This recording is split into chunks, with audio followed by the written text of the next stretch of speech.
આજે આપણે વાત કરીશું એવા મુદ્દા પર જે આખા વિશ્વનું ધ્યાન ખેંચી રહ્યો છે, અમેરિકા અને ચીન વચ્ચે ચાલી રહેલો ટ્રેડ વોર। આ બે સુપર પાવર દેશો વચ્ચેના આ વેપારી સંઘર્ષ ફક્ત તેમના જ નહીં પરંતુ વૈશ્વિક અર્થતંત્રના ભવિષ્યને પણ અસર કરી રહ્યો છે। તો ચલો આ ટેરિફ વોરની વિગતો અને તેની પાછળની રસપ્રદ વાતોને ગુજરાતના દ્રષ્ટિકોણથી સમજીએ। નમસ્કાર, હું છું દિનેશ ઝાલા। વિડીયોમાં આગળ વધતા પહેલા અમારી ચેનલને સબસ્ક્રાઇબ કરવાનું ભૂલશો નહીં।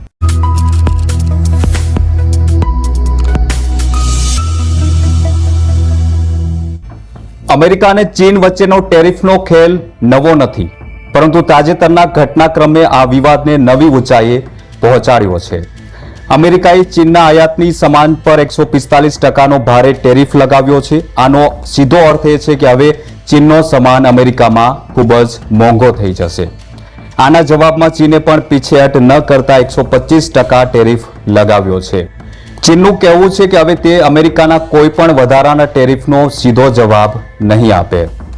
ચીનના રાષ્ટ્રપતિ શી જિનપિંગે આ વિવાદ બાદ પ્રથમ વખત ખુલીને નિવેદન આપ્યું।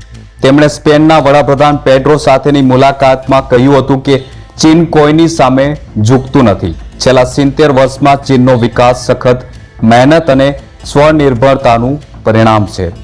અમે ક્યારેય બીજાના દબાણથી ડર્યા નથી અને આ ભવિષ્યમાં ડરવાના નથી। આ ટેરિફ વોરની અસર ફક્ત અમેરિકા અને ચીન પૂરતી સીમિત નથી, વૈશ્વિક બજારોમાં અસ્થિરતા વધી રહી છે। અમેરિકાના શેર માર્કેટમાં 7%નો ઘટાડો થયો છે, જેમાં એપલ અને એનવીડીઝ જેવી કંપનીઓના શેરમાં પણ ઘટાડો જોવા મળ્યો છે। આ બધું ગુજરાતના નિકાસકારો અને આયાતકારો માટે પણ ચિંતાનો વિષય છે, કારણ કે આવા ફેરફારોની અસર ટેક્સટાઇલ, રસાયણો અને ફાર્મા જેવા ઉદ્યોગ પર પડી શકે છે। ટ્રમ્પે જો કે એક રસપ્રદ પગલું ભર્યું છે। તેમણે ચીન સિવાયના દેશો પર 90 દિવસ માટે ટેરિફને 10%ના બેઝલાઇન સ્તરે રાખવાનો નિર્ણય લીધો છે। આનો અર્થ એ છે કે ભારત જેવા દેશોને હાલ પૂરતો રાહતનો શ્વાસ મળ્યો છે। ટ્રમ્પનું કહેવું છે કે આ વિરામથી નવા વેપાર કરારો પર ચર્ચા થઈ શકશે, પરંતુ સવાલ એ છે કે 90 દિવસ પછી શું થશે? શું ટ્રમ્પ ફરીથી ટેરિફ વધારી શકે છે? તે પણ સવાલનો વિષય છે। તો મિત્રો, આ હતી અમેરિકા ચીન વચ્ચે ચાલી રહેલા ટેરિફ વોરની મહત્વપૂર્ણ માહિતી।